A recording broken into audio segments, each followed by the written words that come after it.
this is going to be somewhat technical. I think, the watch world's a very vast, open place, and sometimes it can get a little bit overwhelming, with all the different brands, models, functions, styles. So we're actually going to talk a little bit about the complications or the functionality of watches. How would you describe it? I mean, complications is the correct terminology, It all depends what you need it for. Right. A lot of people just think it's a fashion accessory and they don't need it because they've got a watch. They've got a phone. They don't need a watch because they've got a phone. But a lot of pieces are designed to do specific functions.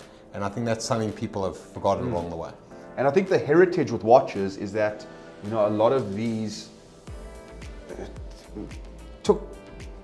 partook in massive moments in history and civilization where people wore watches for discovery, adventure, the moon, the deepest depths of the oceans, and there's a lot of heritage associated with the functions of the watch. Definitely, they were used as tools, not necessarily used to just tell what time your lunch date is. It was definitely used for a purpose, and that's what people need to be reminded of, and also that impacts the price of a piece as well. The more complications, the more advanced the complications are, the higher the price goes up as well.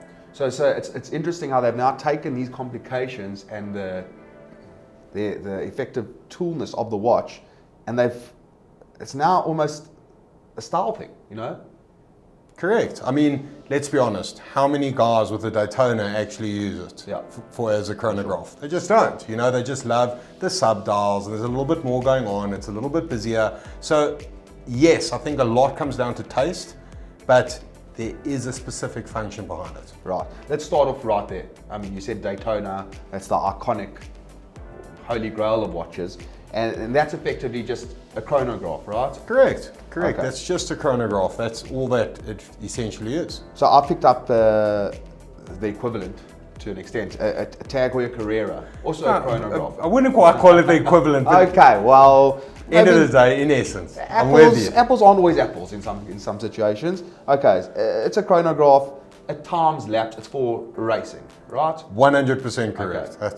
That's essentially all that a chronograph is. So you're going to have a third hand that you can essentially time your laps, your speed, whatever it is. So it's like a glorified stopwatch.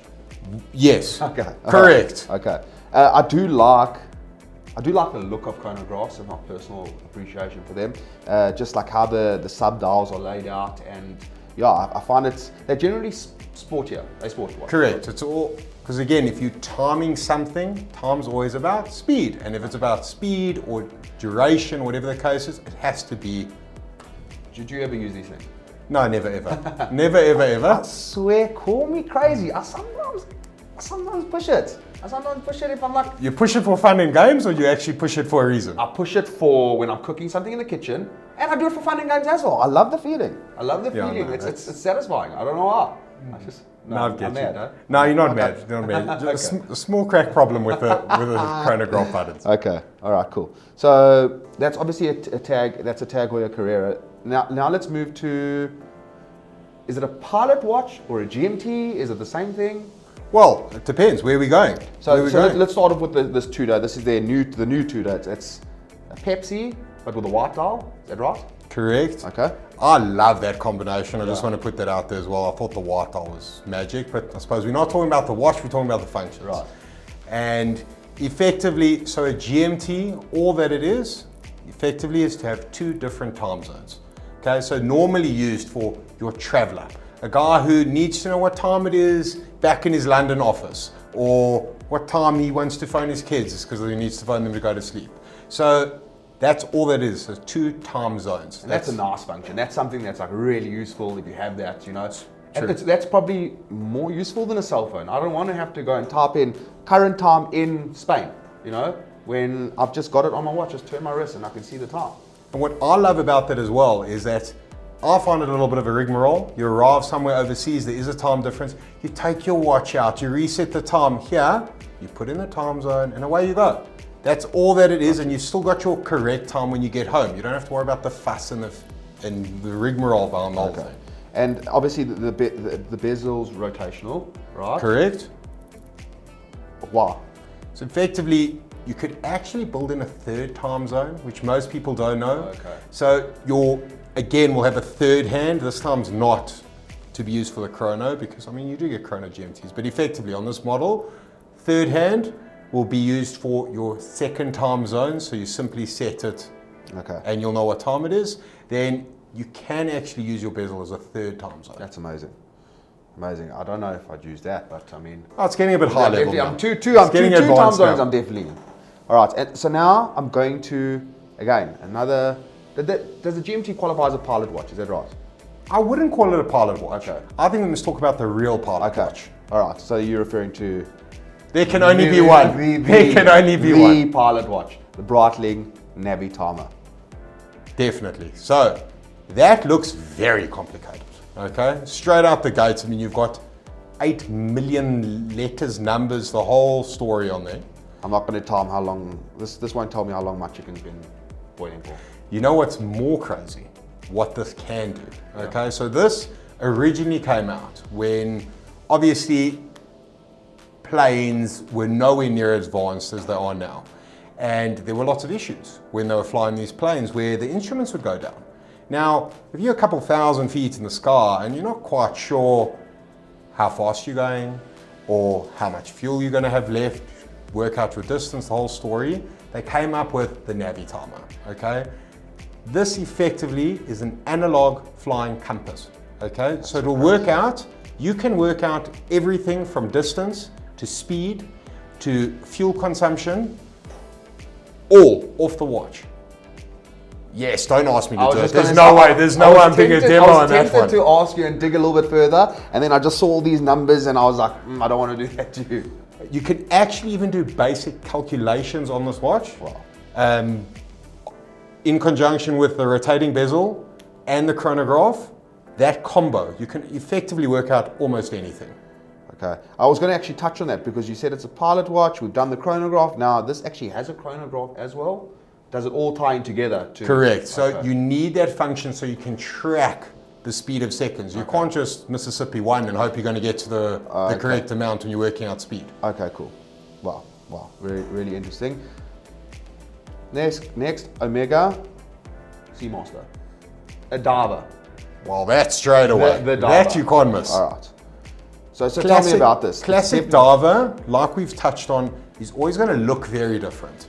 It's always going to be chunkier, meaner, more robust. Considerably thicker than any of the other watches that we've... And the main point of that is for the depth that can be submerged in the water. Okay. That's really your whole point, is that it needs to be serious. I mean, the lume's insane on this watch. Well, when you're in the depths of the ocean, it's got to glow. You need that, right? It's got to glow, right? Okay. It's definitely, it's for a purpose. Okay, and then, I mean, I know this is the helium escape valve. It looks almost out of place on a watch. Can you just tell me a little bit about it? The whole point of a helium escape valve, okay, is now the deeper you go down the ocean, obviously pressure. Pressure becomes a big thing. Now, if you build up this pressure in a piece and there's no way to let out this pressure, boom. Pretty much boom, okay? But it's to protect the inner workings of the watch, because even if it doesn't blow up on your wrist, right? Listen, I don't think it would do that. But all your components will simply stop working under that sort of pressure. They'll stop moving, stop keeping time, and then now you're at the bottom of the ocean with no tool. Okay. Because it's designed as a tool. Okay, so tell me, this bezel has a different function now. It rotates to do with the helium, right? So it's due to, remember, when you go down to the bottom of the ocean, you're not holding your breath, okay? You have a tank on. And if you're scuba diving and you simply need oxygen, you're working out how long you have been in the water for, so you know how much air you've got left. Okay. So that's the main function of a rotating bezel for a diving piece. You know what I find interesting, and actually I think I know this, I want to see if you do. The pilot watches or the GMTs, bidirectional rotating bezel, unidirectional. Correct. Do you know why? Well, if you knock that while you're down at the bottom of the ocean, whoopsie, I actually thought I had 5 minutes left. Don't come back up. There we go. Okay, all right, very, very nice. Keeping it a little bit modern and fresh, we've got a a smartwatch. You know, That's it. it's a Tag Heuer connected. I think they're great. I really, really do. As far as smartwatches go, listen, every oak is a Garmin. Like, listen, don't get me wrong, Garmin's are great for like running and so on. Like for sport tracking activities, yeah, you've got to go that route. But if you want a multi does it all, but still look like you wear a proper watch, Connector's a great, great, great piece. Okay. And that obviously smartwatch, case closed, finished. Pretty much everything a smartwatch can do. I'll be honest, nothing against smartwatches, smartwatch people, but I'm a realist. I'm out and out purist. I need a proper watch. No disrespect at all. Listen, I'm on the same page. The only time I wear mine is to get my points. That's it. Other than that, I got to get the steps in. got to get them in. All right. This is just a classic dress watch. It's obviously got, I can see it's got the open heartbeat on the front. And then that's a moon phase. I know Wolf, obsessed with the moon. Tell me. So effectively, no one really sets that moon. That's what I've realized. Okay. Like, I think I'm the only person that really works it out and sets it properly. Very pretty. But it's pretty. All right, it's really, really pretty. It adds another element to it. Effectively, it's the phase of the moon. That's all that you're really tracking there. Whether people use that, well, listen, if they're not going to use half the other functions, no one's using that moon phase, right? Yeah, listen, that's pretty much easier. Right. What I love about that piece, what I thought was really special, is that we've touched on complications make pieces more expensive. But this piece looks like money, It does. but it doesn't cost exorbitant amounts, Frederick Constant. which is amazing. Yeah. And we've had, guys have a little bit of a thing with Fredericks. They are great. They are great pieces and insane value for money. Right. And by me, if you're looking to get into watches and you like the Wellingtons of the world, that's a great place to go I like into. that. I like that, I agree. All right, and last but not least, I mean, so a Jaeger LeCoultre, right? Jaeger LeCoultre. I mean, I'm seeing cities and numbers, and I mean, I'm all for complications, but this looks complicated. No, they've taken complications and they've just crammed as many as they possibly could into a watch, effectively with something like this. So this is like the overkill version, but hey, everyone likes it can do so much. Yeah. You know, for a lot of people, it is going to be overkill. It's not necessary. However, there you've got GMT, power reserve gauge, chronograph, date, the whole lotty. Okay, absolutely everything under the sun gets crammed in there. My blood pressure as well. No, unfortunately, that's what your lovely smartwatch here that you're out for will do. Okay, fine. All right, so this is just a really super complicated watch. And I mean, I guess there are people out there that like and appreciate that kind of thing, like you said.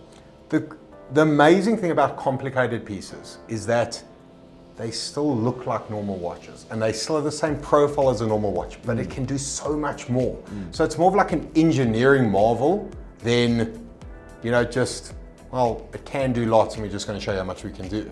The amount of engineering that goes into those pieces, Fascinating, huh? mind blowing, Incredible. mind blowing. Incredible. So I think we covered. Did we cover all? Is there any others that could have been? I mean, the basic things like days and date, something along those lines. That's pretty much the only thing we didn't really dwell on, but I think that's everything. Brilliant. Well, it's been a pleasure as always. Thanks for tuning in, and yeah, we'll be back. Have a good day. Ciao. Cheers.